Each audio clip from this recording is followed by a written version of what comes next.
your book being, it was an ebook, then you started doing workshops, and then you moved on to the hard copy. So can you tell us about that? Sure. Thank you, Zara. So AfricanAIAuntie, our main thing is to create a space for African students, young entrepreneurs, and future tech leaders to explore, learn, thrive in this digital and AI-powered world, while also still staying rooted in our African identity. And so the reason why I wrote the book was actually from a simple question I got from one of my nieces who is currently in India. And she sent me a text message on WhatsApp back in February saying, "Auntie, how do I make money online?" Right? Understanding the situations of international students, you're restricted from making any extra money off campus, all of that. So I totally understand.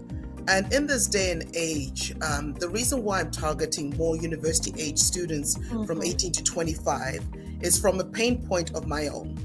I won scholarships, thank you, to China for the last 2 years of high school, 7 years in the United States, all degrees paid for.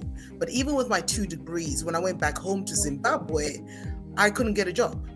I applied over 700 times, never got called in for an interview. So in my mindset, for the trigger from my niece, I was more saying, look, as much as we're studying for these degrees, how are we going to make money? Who's going to hire us? Who's going to take care of us? And a lot of African countries suffer from high unemployment. So I was looking at AI and the tools that I've been exposed to beyond ChatGPT and others as a way to figure out, okay, with the AI tools, what problems can I solve in my community? Use AI tools to turn it into a business. And the more I researched on so many different platforms, etc., and I'm a storyteller, so I love looking for stories. And I came across over and over again all these fantastic things that young people are doing, whether they are offering tutoring services, or whether they're teaching coding, or if they're doing translation type projects. Zimbabwe actually is now being known as the Green Silicon Valley of Africa, because a young man called Tendai, he figured out how to create agri-tech hubs, which monitors saving 60% on water usage, conserving energies and resources in the context of climate change. So this is happening in real time.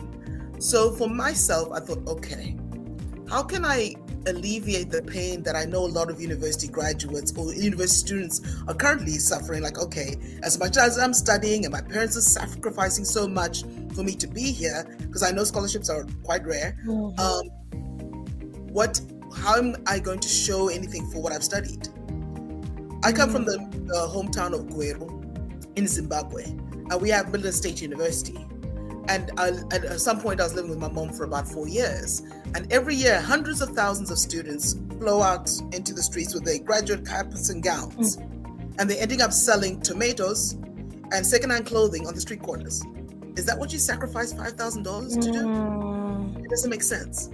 So in this age of what I'm echoing with you and Cyrus is with AI and having the mindset of keeping an open mind for learning. What I love is that a lot of these tools are free, right? It's you figuring it out how to use them to help you do what you do. Like what you mentioned, Cyrus, about what is it that you're good at? What is your expertise?